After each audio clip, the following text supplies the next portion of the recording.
මොම්ම හලකුවට ගෙවල් හදුවට වැඩක් නෑනේ. මිරිස් කරලක් වේල ගන්න තැනක් නෑනේ. මේ තියෙන්නේ තැන. අයියෝ බබා මේ බලන්නකෝ. මොකද අනේ කෑ ගහන්නේ? මේ බලන්න පිස්සු දඩේ වාහනේ උඩ මිරිස් වේලන්නේ. අනේ ආච්චි වෙන්න තියන්නේ ඕක තියන්නේ නැත්තේ. ඕකට කෑ ගහන්න එපා. අනේ උඹලගේ ආච්චිත් හරියන්නේ නුවර 40 ක්දරම තමයි. අනේ මේ ඔයාලගේ කුරුණෑගල ආච්චිත් ඉස්සර ගම්මිරිස්සෙන් වේලු ආයේ කාරේකට තියලා තමයි. අයියෝ අර මොනවද ආච්චි අර කරන්නේ? මහ ලොකුවට ගෙවල් හදලා තිබ්බට වැඩක් නෑනේ. අවුවට තැනකින් රෙදි වලක් පොත් බෙදලා නෑනේ. මෙතෙන්ට විතරයි අවුඩින් ගිත්තක්වත් වැටෙන්නේ. අයියෝ ආච්චි. මොකද යකෝ බෙරිහන් දෙන්නේ? උඹ හිතුවා තමයි කණ හෙන්නේ කියලා.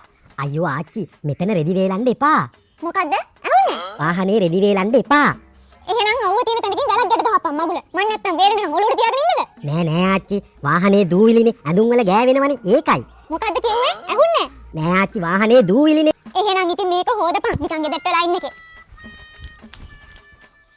අනේ ආච්චි ඔය මොකද ඔය කරන්නේ? ගේ ඇතුලේ නාන්න පුළුවන්නේ. උඹ හිතුවේ මං එච්චර ගොඩේ කියලාද? මම මේ උඹේ අර කබල් වාහන කට්ට හොදලා දාන්න හිතුවේ. අනේ ආච්චි මම සර්විස් එකට දාලා හොදන්න. අනේ නිකන් හිතින් මම දැන් ඇවිල්ලත් මාසයක් එකපාරක් ගියාද සර්විස් කරන්න? හිතින් මට පුළුවන් මං හොදලා ගන්නම්. අයියෝ ආච්චි මං ගාව හොදන જાතිත් නෑ. හරි බං මම සබන් කුඩු ටිකක් දිය කරලා ගත්තා.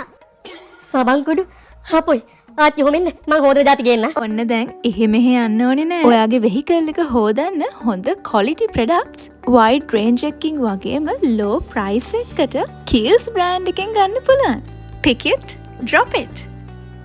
මේ products ඕනම Kiehl's supermarket එකකින් shop කරන්නත් පුළුවන්. එහෙමත් නැත්නම් Kiehl's website එකෙන් online shop කරන්නත් පුළුවන්.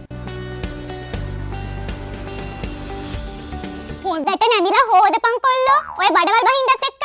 හරි නේද ආච්චි? හරි කොහෙද? අර රෝද හොදලා නෑනේ හරියට. උඹලට අපිම ඉන්න ඕනේ වැඩක් කරන්න. නිම්නලගේ අක්කගේ ගෙදරත් යන්න ඕනේ බං. ආච්චි යනවද? මං හවස ගිහින් දාන්නම් ඕන්න. නෑ බං ලබන සුමානේ යම්. හපොයි. තව සතියක් ඉන්නවද?